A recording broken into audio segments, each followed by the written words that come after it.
Chicago Sky point guard Courtney Vandersloot is out for the year due to a torn ACL. Vandersloot is an icon with the franchise. She went down with a knee injury just minutes into the team's 79-52 loss to the Indiana Fever, ironically, which is Caitlin Clark's team on Saturday. Caitlin Clark obviously still hasn't been playing. But Courtney Vandersloot, the reason this is relevant is because obviously Chicago is the team that Angel Reese plays on. And so it's kind of interesting how this all works out. But Vandersloot is down for the year. She's the veteran, the leader of the team, all of that. It doesn't matter. One, Courtney Vandersloot is old. I just pointed out she is 37. I'm sorry, 36. Okay, she's 36 years old.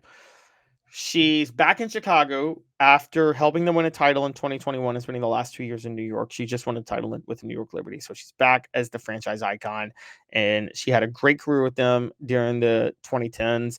The highlight was in 2020 where she averaged 13.6 points and 10 assists. And then the next year, 10.5 points and 8.6 assists when they went and won the title. And then last year with New York, she won a title. But in New York, her points per game average dipped to single digits for the first time since 2014 and over a decade, where she was at 6.4 points per game and just 4.8 assists. Her production had dipped to a significant degree. And then even in the playoffs, she was at 5.3 points per game and 2.5 assists per game, but she didn't start any playoff games, to be fair. The point is, Courtney Vandersloot has taken a major step back, which is fine. She's just old. She's the veteran. She's kind of the leader of the team. And so I understand why this hurts. The other part of why this hurts is that the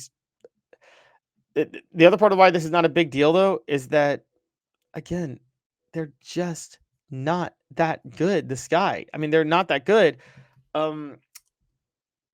They are not going to go to the playoffs, and they wouldn't have anyway, with or without Courtney Vandersloot, okay? And the Sky are getting a lot of coverage that's somewhat unwarranted, given how mediocre they are as a team. Through 7 games, they're 2-5. All right? They're not even close to making the playoffs when they are in the, particularly when, and this is a big one, they're in the same division as New York and Connecticut. So when you take those two things into account, they were never actually going to make the playoffs this year. They were never going to be competing for the playoffs. But a lot of people were thinking they were. But yeah, so they're in, I'm sorry, not Connecticut, excuse me, Atlanta. They're in the same conference as Atlanta and New York. So yeah, the Atlanta Dream and New York Liberty are the ones that would make it there. Then there's the Fever, who are significantly better. The Mystics are better. The Sky are the worst team in the East, okay? They're not making the playoffs. Courtney Vandersloot should probably just hang it up. She wasn't going to make it. Why is this even news, WNBA related wise, though? It's because of Angel Reese. People want to make the Angel Reese Caitlin Clark rivalry happen so much. Stop trying to make it happen. It's not going to happen. Here's why. 2 reasons. Both are actually overrated. Caitlin Clark and Angel Reese are both overrated when you look at the metrics. This rivalry is a rivalry of bad versus good, but not great versus great. Courtney Vandersloot's injury to Chicago doesn't matter, because the Chicago Sky are overrated and Angel Reese is overrated. Angel Reese is a liability for the Chicago Sky.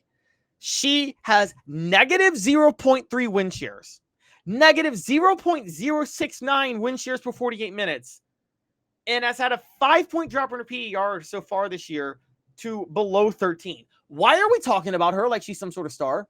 She's not even close to a star. She's not close to a superstar. Angel Reese is not that good of a player in the WNBA as of right now. Now, to be fair, again, it's only her second year, just like Caitlin Clark, which we'll get to. But Angel Reese, as a whole, as a player right now, is not a good player 5 games into her second year in the WNBA.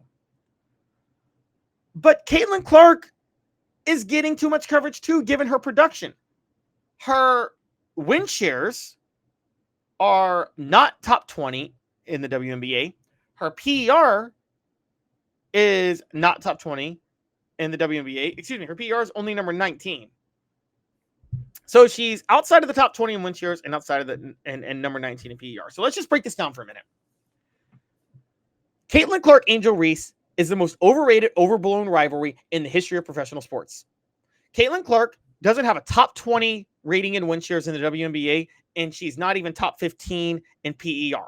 Angel Reese is literally a liability for the Chicago Sky, having negative 0.3 win shares, negative 0.069 win shares per 48 minutes, and is at a 5-point drop in her PER so far from last year. Yet this is the most talked about rivalry in the WNBA. That's ridiculous. Give me Breanna Stewart versus A'ja Wilson. That's a rivalry. Two elite players, two superstars vying for championships, two maybe best players in the WNBA to this point. That is what a real rivalry is about. Don't give me Caitlin Clark versus Angel Reese to this point. Maybe Caitlin Clark and Angel Reese will get there. Well, maybe Caitlin Clark will get there. Caitlin Clark actually could get there because she's a really, really good player. She just has to cut down on her turnovers and stay healthy. Fair enough. Angel Reese will never be on that level, though. She won't. This rivalry is stupid. It's dumb. It's a waste of time. And with that, the Chicago Sky losing Courtney Vandersloot is not relevant to the WNBA because Chicago would have actually had to be in the running for something for that to be an issue. And they're not. Okay? They're not. And they're not going to be. And when you have Angel Reese being such a liability, this just isn't going to happen, guys. It's not going to happen. And I think we have to accept the fact that as of right now, still, Caitlin Clark and Angel Reese aren't deserving of the hype that this rivalry is getting. People will say Angel Reese herself because she's not good enough, but Caitlin Clark's not good enough either to this point. Caitlin Clark could be good. By the way, Caitlin Clark has a much better chance of being a top 5, top 3, top 2 best player in the WNBA. Angel Reese will never even get close. She's not even all-star caliber, okay? And as of right now, neither belong among the top of the WNBA. The WNBA should be A'ja Wilson's league as of right now. And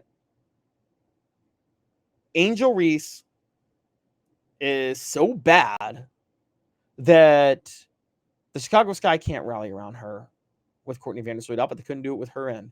So they're not going to be good. I wouldn't worry about them. It's a waste of time. And this Angel Reese Caitlin Clark rivalry needs to be tabled until one of them shows promise of being one of the more elite players in the WNBA, which neither of them has showed to this point.